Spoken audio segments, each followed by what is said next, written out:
జుట్టు కోడి మీద పానం బాగా గుంజుతాంది. ఎంత ఉడకబెట్టినా ఉడికి సత్తలేదు. 32 పండ్లు మొత్తం పొదలైతాయి అనుకున్నప్పుడు గిట్లా చేసుక తినురా పిల్లగాడ్లో గుంజితే ఉరికేత్తది సప్పకు సప్ప. అన్నిటికంటే ముందుగాల చిక్కటి గ్రేవీ కోసం సోయాబీన్ పొడి గుమ్మరించినాక సగం పిడికెడు అల్లం వెల్లుల్లి, రూ. 20 బర్రె పెరుగు, 4, 5 పచ్చిమిరపకాయలు, సగం పిడికెడు పుదీనా అదినే ఒక్కటే మరాఠీ మొగ్గ, 10, 12 మిరియాలు, 5, 6 లవంగాలు, చిటికెడు పసుపు, పిడికెడున్నర కారపొడి, చిటికెడు ధనియాల పొడి, చిటికెడంతా గరం మసాలా చల్లి ఇంత నూనె పోసి పిసికిన గంట తర్వాత చెంబున్నర నీళ్లు కుక్కర్లో గుమ్మరించి రూ. 10 బర్రె నెయ్యి దార ఇడిచి 3, 4 యాలక్కాయలు ఇంకో 2 బగారాకులు ఎత్తేసి వశీకరణం చేసి పెట్టుకున్న జుట్టుని కుక్కర్లో డౌన్లోడ్ చేసి మర్చిపోకుండా 8:30 సీటీలు కొట్టుకున్నాక చిటపొట మనే నూనెలో ఒక బగారాకు 3 పచ్చిమిరపకాయలు, 4, 5 తోక మిరియాలు, చిటికెన్నర సాజీర, పిడికెడంతా ఉల్లిగడ్డలు బ్రౌన్ కలర్ వచ్చినాక 5-10 నిమిషాలు జుట్టుని చిక్కవడగొట్టి పిడికెన్నర కొత్తిమీర చల్లి దించుడే గంతే. సూపులకు జుట్టు కొడే గాని రుచి మాత్రం మహారాష్ట్ర మటన్ లేకుంటది.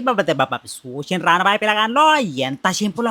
పోయేటప్పుడుగా ఎర్ర కటకనొత్తి పక్కకున్న గంట ఏడిచి పుచ్చుకుంటూ మరవకుండా పిల్లగాన్లో ఇక రేపు పొద్దుగాల శనార్తే